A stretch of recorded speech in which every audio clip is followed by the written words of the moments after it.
Dios les bendiga, la gracia del Señor Jesucristo sea con todos vosotros. Dios nos ha dado una salvación a todos los que creemos en su Hijo Jesucristo. Y nos llama a ocuparnos en ella con temor y temblor, dice la palabra del Señor. Dice inclusive, ¿cómo escaparemos si descuidamos esta salvación tan grande? Dice la palabra de Dios. Pero hay quienes dicen que la salvación no se puede perder. Que una vez que tú recibes a Cristo, ya es imposible que te pierdas. A pesar de lo que tú puedes hacer, dice ellos que no te puedes perder.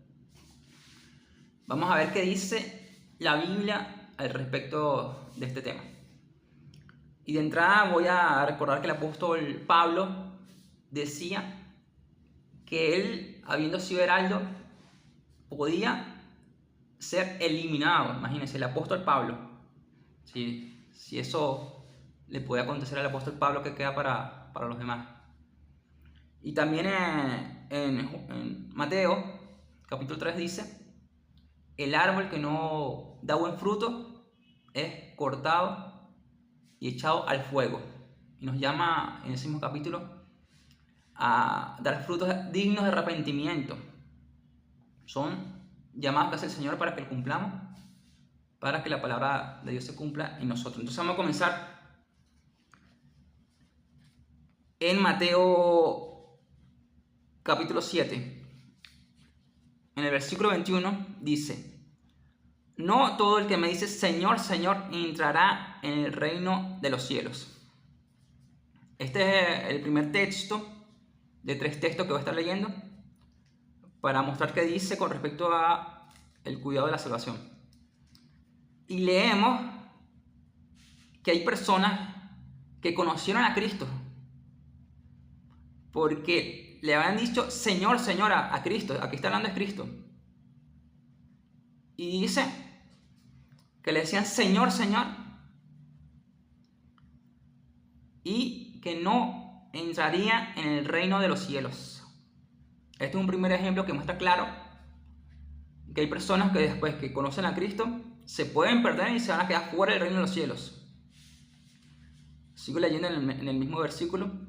Sino el que hace la voluntad de mi Padre que está en los cielos. No todo el que me dice Señor, Señor entrará en el reino de los cielos, sino el que hace la voluntad de mi Padre que está en los cielos. ¿Quién es el que va a entrar en el reino de los cielos? El que hace la voluntad de Dios. Hay un versículo que dice que la voluntad de Dios es vuestra santificación. Y también hay otro versículo que dice, sin santidad nadie verá al Señor. Necesitamos ser santos para poder entrar en el reino de los cielos. Entre otros mandamientos. Necesitamos amarnos. Si no tiene rencores, tampoco está en la voluntad de Dios. Necesitamos amarnos. Inclusive a nuestros enemigos, llama a Dios a amarlos. Entonces dice, según el 22, muchos me dirán en aquel día, Señor, Señor, no profetizamos en tu nombre, y en tu nombre echamos fuera demonios, y en tu nombre hicimos muchos milagros. Eran cristianos. Eran cristianos los que estaban hablando aquí. Lo que le estaban diciendo al Señor, no profetizamos, no echamos fuera demonios, no hicimos muchos milagros. Eran cristianos. Y en el 23 dice, y entonces les declararé, nunca os conocí, apartados de mí, hacedores de maldad. Aquí vemos que los hacedores de maldad no van a entrar en el reino de los cielos. Es lo que muestra aquí, a mi juicio, de manera muy clara, lo muestra la palabra del Señor. Entonces vemos personas que conocían al Señor, personas que sirvieron al Señor, que inclusive hicieron milagros, echaban fuera demonios, profetizaban. O sea, tenían un conocimiento profundo del Señor. No era alguien que apenas hubiera escuchado la palabra, sino alguien que estaba en la doctrina del Señor. Y el Señor dice, no entrarán en el reino de los cielos. ¿Y por qué? Porque eran hacedores de maldad, hermano. Cuando Dios nos da esta salvación tan grande que tenemos, ¿para qué es? ¿Para que sigamos haciendo el mal? No, hermano, esta oportunidad que nos da el Señor es para que andemos en vida nueva, como dice la palabra. Para que llevemos fruto para Dios. No es para que sigamos haciendo lo mismo que hacíamos antes de conocer a Cristo. Eso no tiene ningún tipo de sentido. Entonces aquí se muestra que los que van a entrar en el reino de los cielos son los que hacen la voluntad de Dios. Y los que están fuera de la voluntad de Dios no entran en el reino de los cielos. Voy con el segundo texto, que se encuentra en Hebreos, capítulo 10. En el versículo 26 dice: porque si pecáramos voluntariamente después de haber recibido el conocimiento de la verdad, ya no queda más sacrificio por los pecados, sino una horrenda expectación de juicio y de hervor de fuego que ha de devorar a los adversarios. ¿A quiénes les espera esto? A los que pecan voluntariamente, hermano. A los que pecan. El que viola la ley de Moisés por el testimonio de 2 o 3 testigos muere irremisiblemente. ¿Cuánto mayor castigo pensáis que merecerá el que pisoteara al Hijo de Dios y tuviere por inmunda la sangre del pacto en la cual fue santificado e hiciere afrenta al Espíritu de gracia? Otro caso de personas que, fíjense lo que dice, recibieron el conocimiento de la verdad, que es el Evangelio, la palabra de Dios, la doctrina de Cristo.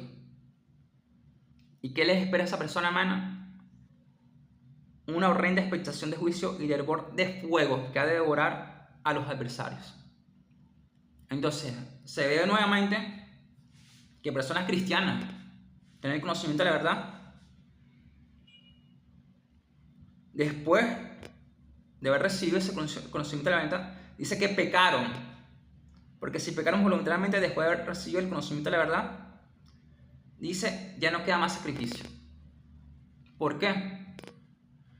Bueno, sencillamente porque si Dios me perdona a mí mis pecados, eso es una oportunidad que me está dando Dios. Pero resulta que después que me perdona Dios mis pecados a mí, yo vuelvo a caer en el pecado, entonces estoy desperdiciando el perdón de Dios, porque Dios no me está perdonando para que yo siga pecando. ¿Acaso si a usted alguien peca contra usted y usted lo perdona para que siga pecando? Usted lo perdona para que no peque más con usted. Ese es el propósito. Así como funciona la vida que nos está dando Dios. Y sí es cierto que Dios nos da oportunidades, hermano. Eso sí es cierto, yo sí creo. Así uno haya pecado demasiado, si no se arrepiente y comienza la palabra, confiesa su pecado y se aparta, alcanza misericordia. Pero es precisamente ¿para qué? Para no volver más al pecado, no para seguir pecando. Y si la persona sigue pecando, ¿qué dice? ¿Qué le espera? Horrenda expectación de juicio y de hervor de fuego. O sea, es condenación, hermano. Es una persona que no tiene salvación por ningún lado. Habla de horrenda expectación de juicio y fuego. Así que aquí hay un segundo caso. Aquí nuevamente nos muestra la palabra de personas cristianas que van a ser condenadas. ¿Por qué? Porque estaban fuera de la voluntad de Dios. Porque estaban en el pecado, hermano. Y en Cristo nos libra del pecado, hermano. El propósito de llegar a Cristo es no seguir pecando, vivir en la voluntad de Dios, y eso lo podemos alcanzar mediante el poder de Dios, el poder del Espíritu Santo que nos da el poder para resistir toda tentación y vivir en la santidad a la que Dios nos llama. Y un tercer caso está en 2 de Pedro. Voy a leer a partir del versículo 20. Dice: ciertamente, si habiéndose ellos escapado de las contaminaciones del mundo. Fíjese lo que habla aquí. Está hablando de personas que se escaparon de las contaminaciones del mundo por el conocimiento del Señor y Salvador Jesucristo. Personas que conocían al Señor y Salvador Jesucristo, enredándose otra vez en ellas, son vencidos. Su postrer estado viene a ser peor que el primero. Porque mejor les hubiera sido no haber conocido el camino de la justicia, que después de haberlo conocido, volverse atrás del santo mandamiento que les fue dado. Que dice: mejor hubiera sido no haber conocido a Cristo. Imagínate lo grave que es terminar fuera de la voluntad de Dios. Aquí dice, volverse atrás del santo mandamiento que les fue dado. ¿Y de quién está hablando aquí? De inconversos, de personas que nunca escucharon a Cristo. Personas que conocían a Cristo, personas que se escaparon de las contaminaciones del mundo, pero que se volvieron a enredar en el mundo, en las contaminaciones del mundo, dice aquí. Y dice, mejor les hubiera sido no haber conocido el camino de la justicia, el camino de Cristo. Mejor les hubiera sido no haberlo conocido, hermano. Así de grave. ¿Qué puede ser mejor que una persona que no ha conocido a Cristo? Imagínense. Alguien que no ha conocido a Cristo es alguien que está bajo condenación. Y aquí dice que hubiera sido mejor todavía que esa persona que no ha conocido a Cristo. Así de grave es, porque cuando uno recibe el conocimiento del Señor,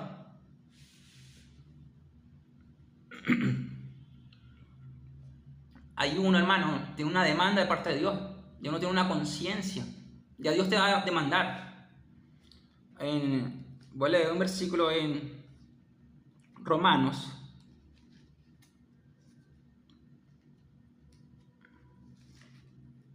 Habla de antes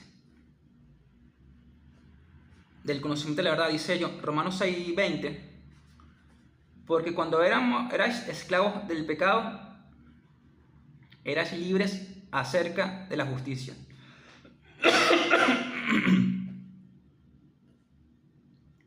Antes de que uno conociera a Cristo, uno era libre para seguir pecando porque no tenía otra opción. Era uno esclavo del pecado. Pero después que tú conoces a Cristo, ya no tienes excusa. Ya no tienes excusa, hermano, porque ya se te presenta una puerta para que tú venzas al pecado y vivas en la voluntad de Dios. Si tú no lo haces, bueno, porque ya amas la maldad. Entonces dice el apóstol Pedro que mejor hubiera sido no haber conocido el camino de la justicia, hermano. Así de grave es una persona que después de haber conocido el camino del Señor se aparta del mandamiento que el Señor le había dado. Así que, hermanos, aquí se muestran estos tres casos, aparte de los otros versículos que también mencioné, de que una persona, si no permanece en la voluntad de Dios, hermano, esa persona va a ser condenada, hermano. Va a ser condenada porque está fuera de la voluntad de Dios. El llamado de Cristo no es para que sigamos en nuestras iniquidades, todo lo contrario. Y disculpen que tengo problemas con la garganta. Pero siguiendo, el llamado de Cristo, hermano, es precisamente, hermano, para apartarnos de la maldad de la que estábamos esclavos. Para eso es que se nos llama. Y para que demos frutos de justicia, hermano. Para que demos buenos frutos. Si yo, hermano, estoy en la voluntad de Dios, yo no tengo por qué temer a un juicio, a una condena, porque estoy en la voluntad de Dios.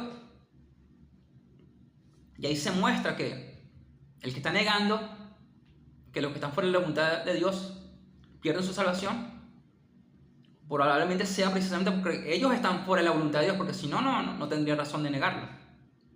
Y ese es el problema, hermano, que queremos estar fuera de la voluntad de Dios y así entrar en el reino de los cielos fuera de la voluntad de Dios. No, hermano, así así no funcionan las cosas. Ese no es el orden de Dios. Si yo quiero entrar en el reino de los cielos, hermano, y ser libre de esta condenación eterna del infierno, necesito estar en la voluntad de Dios, hermano. Necesito guardar el mandamiento del Señor, la doctrina, que se resume en amar a Dios y amar al prójimo. Así que, hermano, aquí se muestra, yo lo veo claro, a mi juicio está muy claro, que esta salvación es necesario cuidarla. Y si no la cuidamos, hermanos, no vamos a escapar de ese juicio por haberla descuidado. Y bueno, espero que esta palabra sea de bendición. Todo es para la gloria de Dios. Y con esto termino este tema. Así que, hermanos, que Dios los bendiga, que la gracia del Señor Jesucristo sea con todos nosotros. Y a Dios sea toda la gloria.